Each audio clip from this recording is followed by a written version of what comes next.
ngakho bazalwane bami abathandekayo, qinani ningazamazami, nivame njalo imisebenzi yenkosi, nazo ukuthi imisebenzi yenu ayikuba yize enkosini. Verse 57. Zino mari nga abongwe uyo unotipa kukunda nashe wedu Jesu Kristu mari nga arumbizwe.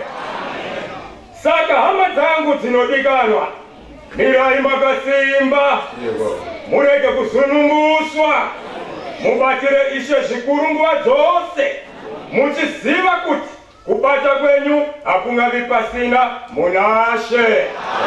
But thanks be to God which gives us the victory through our Lord Jesus Christ. Praise the name of the Lord. Therefore, my beloved brethren, be ye steadfast, unmovable, always abounding in the work of the Lord. For as much as you know that your labor is not in vain in the Lord. Izolo besisenkonzweni yokubonga ekuvuleni. Suro takakatiri pashumiro yokubonga pakuzarurwa komsanga. Yesterday we were almost in a service of thanksgiving for the official opening of the camp. Impela bazalwane abathandekayo ukuzibona sikumhlangano lo ikunqoba esikuphiwe nguThixo. Jokani amadzangu kuzibona tiri pamsangano unoyo kukunda kwatapiwa na Mwari. Of a truth, brethren, to see ourselves in this camp meeting, it is because of the victory that have been given by God. Engasinkulunkulu ngabe kasiko lapha. Asiri Mwari daitisipo pano. If it was not for God, we would not be here. Satan ubengathandi. Satani angasingali. The devil didn't want. Namanje kathandi. Even up to now, he still doesn't want. Ngakuya ngaye ubeza kuyasixotshe kona la. If it was going to be by his will, he was going to chase away from here. Kuthi kubona sivula umhlangano ikunqoba esikuphiwe nguThixo. Akuthi kuzarwa umhlangano kukunda kwatapiwa na Mwari. But for the opening of the camp meeting, it is because of the victory that you have been given by God. Ukuzibona sivuke ekuseni sizoqhubeka ngomhlangano ekuseni nje kuba la ikunqoba esikuphiwe nguThixo. Wona tichimuka mangwanani tichiuya kuzopfurira mberi nomhlangano akukunda kunobva kuna Mwari. For us to see ourselves gathered here, waking up in the morning, live and very healthy, it is because of the victory that have been given by God. Manje ngakho bazalwane abathandekayo njoba siphuka unqobo kungaka. Saka hama dzangu dzinodikanwa sezotapiwa kukunda kwakadai. Therefore, brethren, since you have been given this kind of victory, bazalwane hama dzangu brethren, simbai, be ye strong. Asiqineni sonke. Let us all be strong. Masibeni isiqongwane. We want to be anchors. Kungaze kube njani? No matter what. Noma sokunjani. No matter what happens. Kungaze kudilika amathende la. Even if these tents that we are seeing were to fall apart, Kusale kungela lutho. Enhlangano uyaqhubeka kuphela. and then there will be nothing here, but the camp meeting is going to continue. Asinandaba lamatende. We're not worried about the tent. Asinandaba letemple. We're not worried about the temple either. Asinandaba lezulu. We're not worried about the rain. We want the camp that is punctuated and full of the word of God. Esimkhonzayo siyamazi. We know him that we worship. Laye uyasazi. And he knows us as well. Manje qinani bazalwane. zangu. Therefore be ye strong, brethren. noma kumele sikahle Kunyenge kusina zokudya. Even if we don't have food, ndaba Athina basa nazo. we are not worried about food as well. le ndaba lesikhathisela izwi likaThixo Sinebasa nokudya kulishoko lamali. We are worried about our spiritual food. abesikhafuni ngazoselilambile hambani thina siyasala abesaba izulu ngaselisina kabuhlungu balekani thina siyasala sifuna abaqinileyo abathi ngilande ilizwi likaNkulunkulu manje kodwa-ke kasikhothi bantu sithi-ke bazana nabathandekayo qinani ningazamazami nivame imisebenzi yenkosi silapho kumkhonza uThixo simsebenzele ngempilo zethu awusiyabonga We are here no matter what is going to happen. For those who actually want to respect the hunger of the stomach, you might go because there is no food, you can as well live.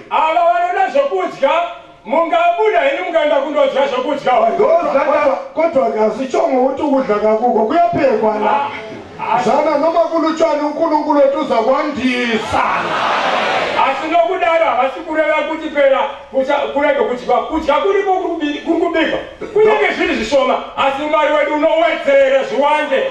Those that fear rain might as well live, but we are not saying live.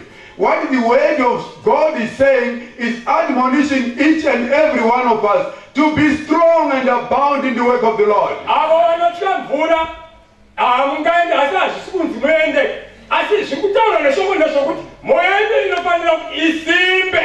Don't worry, even if we say you might go if there is no food, but actually there is food, and God is going to make sure that each and every one of us is going to get a sufficient meal.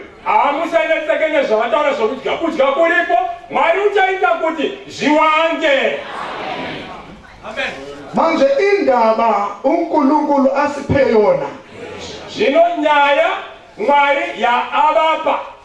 The word, the matter that God has given him, yile it is this one.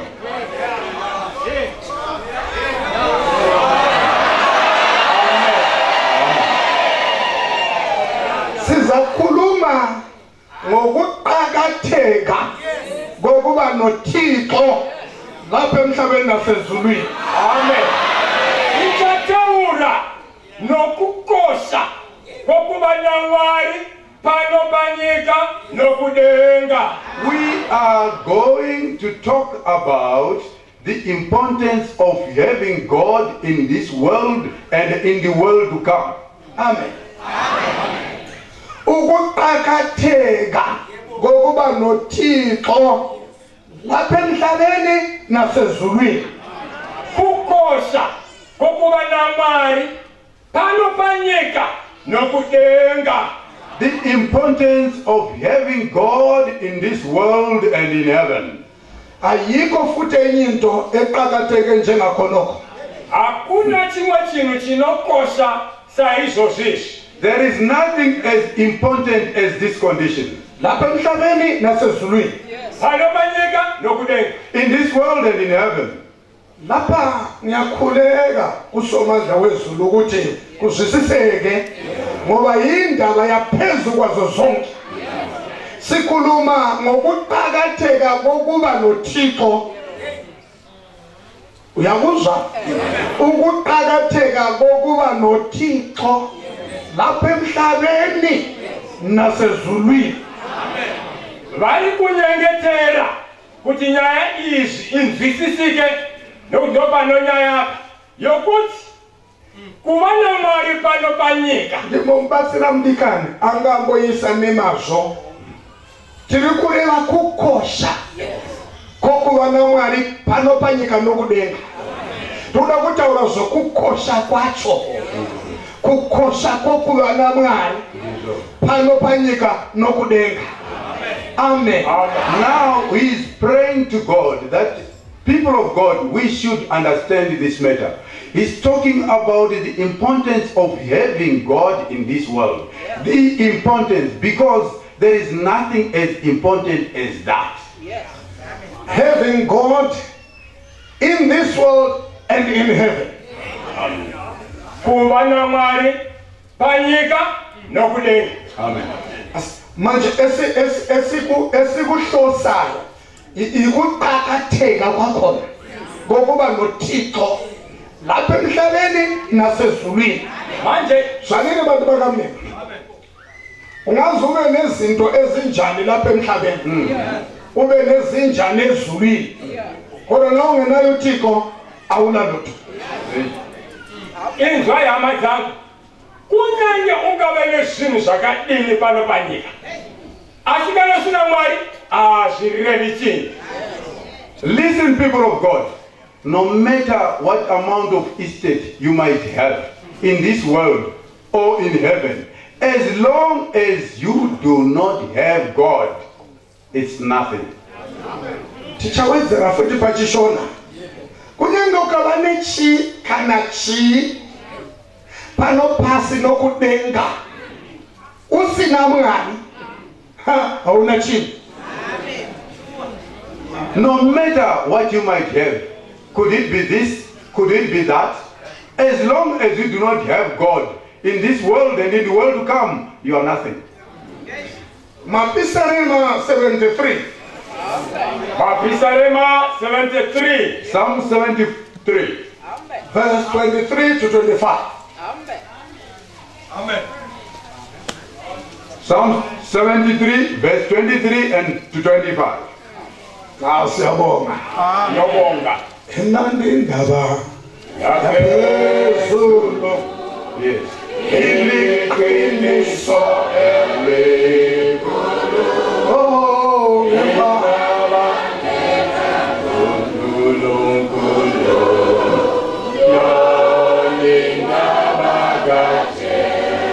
ake sifunde amavesi wonke sizakhuluma khona namhla ekuseni. Ngathi dzidzeni mavhesi ose atichapiwa mangwana ni ano. We shall read all the verses that are going to be given this morning, then there is going to be exposition on them. Mankulunkulu esivumela silezahluko ezintathu. Kana mwari vachititendera tine zvitsauko zvitatu. Through God's permission, we have got 3 chapters to go through. Hlabelelo 73 verse 23 to 25. Mapisarema chapter 73 verse 23 to 22. Psalm 73, verse 23 through 25. Mabasa abapostola ngithi umsebenzi yabapostola 17 verse 26 to 27. Mabasa apostora chapter 17 verse 26 to 27. Acts 17, verse 26 through 27. Lalesi okwa esase kwabasefeso. Abasefeso chapter 2 verse 11 to 12. Efeso chapter 2 verse 11 to 12. Ephesians 2, 11 through 12. Sifunde ke imbhalo yonke singakakhulumi. We shall read all the scriptures before there is exposition. Tichadzidza zvitsauko izvi tisati tataura. 73 verse 23 to 25. Sengifunda. 23. Kepha mina ngikuwe njalo. Ungibambile ngesandla sami sokunene. Noma kepha mina ngikuwe njalo. Ungibambile ngesandla sami sokunene. Amen. Ungihola ngokuqondisa kwakho. Kodwa emva ungamkele ekukazimuleni. Amen. Ninobani ezulwini na? Uma ngingenawo. Angifuni lutho emhlabeni. Uphinde 25. Ninobani ezulwini na? Uma ngingenawe angifuni lutho emhlabeni. Uma ngingenawe ngisemhlabeni angifuni lutho. Hallelujah. Verse 23. Kunyange zvakadaro ndinoramba ndinemi makabata ruoko rwangu rworudyi muchandiperekedza nezano renyu ndokuzondigamuchira pakugwinya. Ndiani kukudanga kana musimi nabasi hapana wandinoda kunze kwenyu. Verse 25. Ndiani kukudanga kana musimi nabasi hapana wandinoda kunze kwenyu. Nevertheless, I'm continually with thee. Thou hast holden me by my right hand. Thou shalt guide me with thy counsel, and afterward receive me to glory. Whom have I in heaven but thee? And there is none upon earth that I desire besides thee. In 2 chapter 17, Mabasa chapter 17. verse 26 to 27.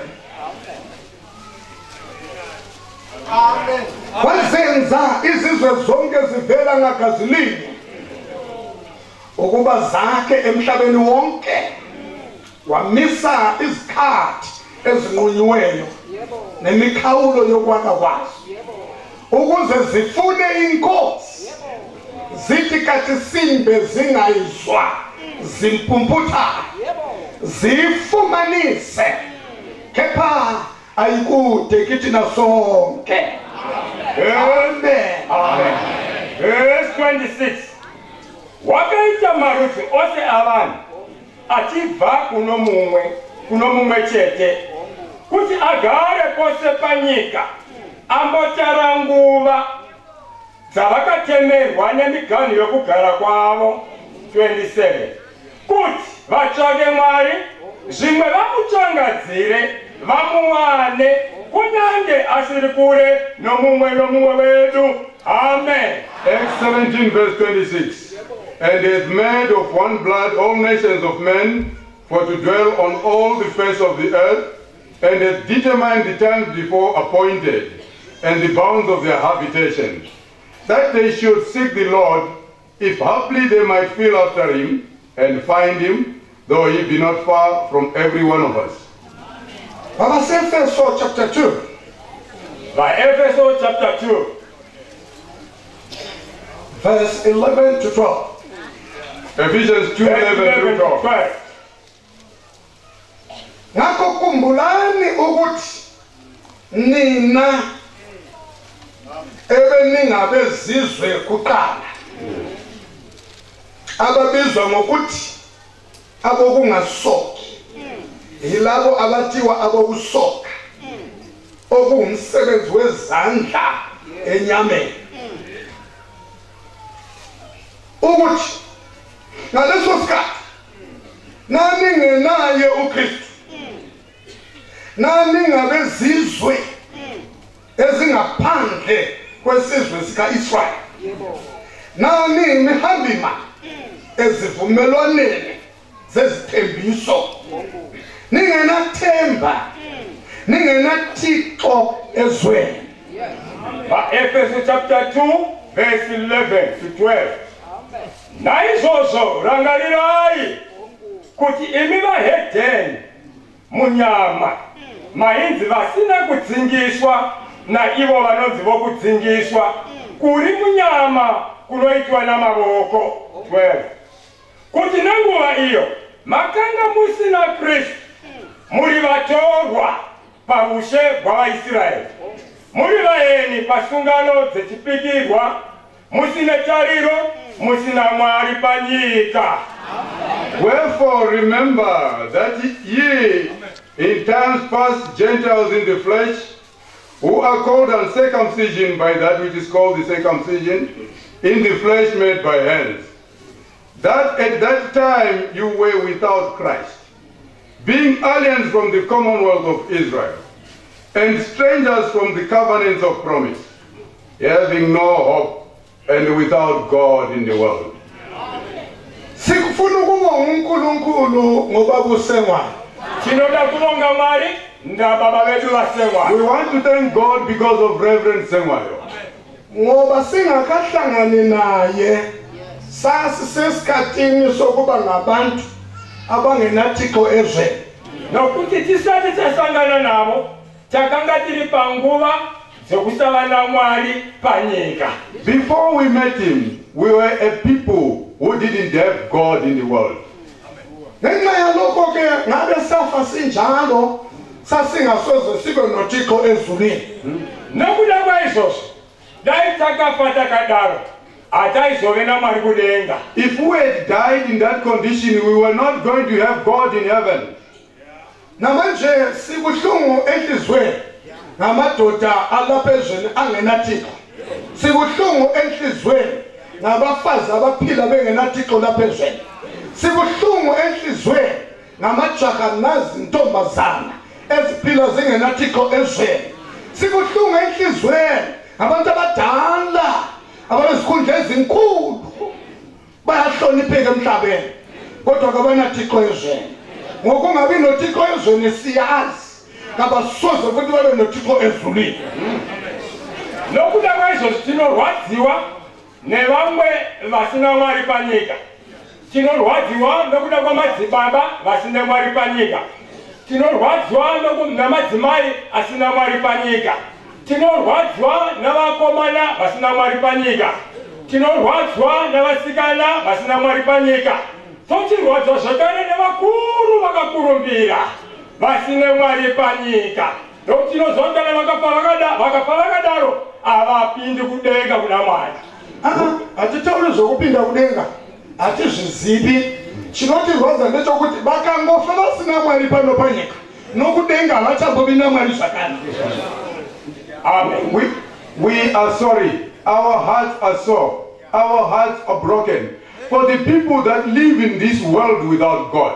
We are sorry for men and boys that live in this world without God. We are sorry for the people, the esteemed of this world, the people that occupy high offices in this world, that live but without God. For a certainty we know this, that if they don't have God in this world, they are not to have God in heaven. Amen. Zvino ndopatinobongera Mwari nokuda kwavasemwa. Zvino vasvika vasemwayo ndovakatanga kutidzidzisa nokutiparidzira kuti Mwari anowanikwa. Kunamata tainamata, zvinamato tiinazvo, zvinzvimbo muzvinamato tiinazvo, tichitoti tiri vanamati vari kuenda kudenga.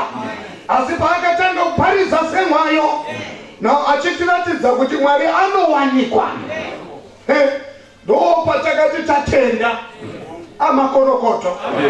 Hatina kuzogumira pakunzwa mharidzo, takazosvika pakumuwana, tikazivira pakumuwana mumwe nomumwe awana Mwari. Sezvo zvinonzi hazi kure nomumwe wedu ichokwadi. Kubva ipapo tave varume vari kurarama vana Mwari panyika, tave nevakadzi vari kurarama vana Mwari panyika, tave nevasikana mandara dzakamuwana Mwari dzavakurarama dzina Mwari panyika, tave nevakomana vasina vakadzi asi vari kurarama vaina Mwari panyika, tava namasabhuku, tava namapurisa, tava namasoja ari zvapupu zvenyaya iyi zvokuti Mwari unowanikwa. Urarame panyika uinaye, ugare naye kumba kwako, ufambe naye mumugwagwa, ushande naye kubasa, ave bhururu wake uve bhururu wake, iwe naMwari wako muzivane.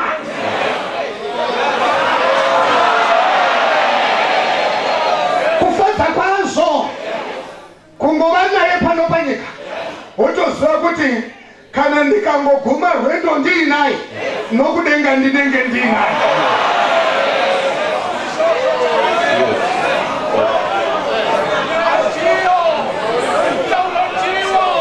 Ndosaka tichikoshesa vasemwa nokuti vakatiitira chinhu chinoshamisa chokutizivisa mawanire atingaita Mwari.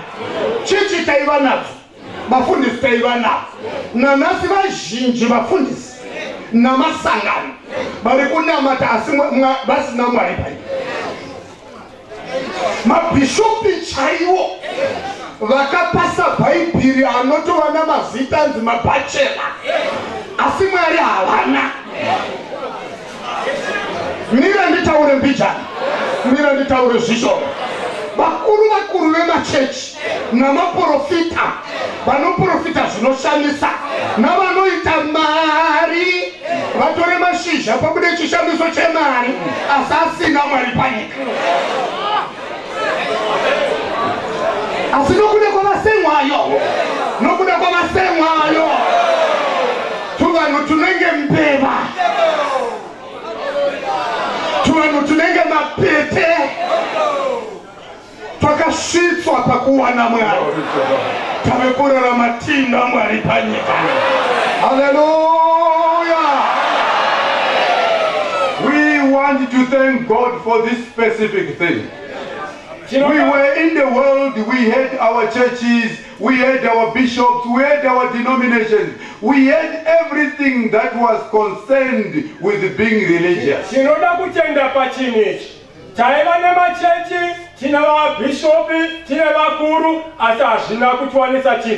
We were respectable people, we had positions in those churches.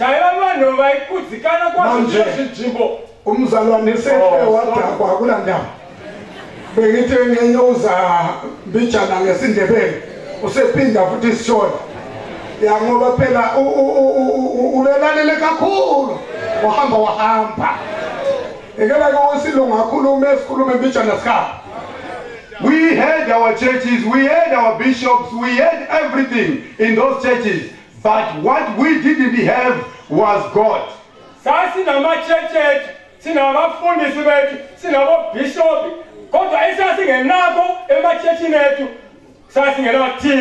But we thank God for Reverend Sengwayo when he came and he started preaching to us. Yes.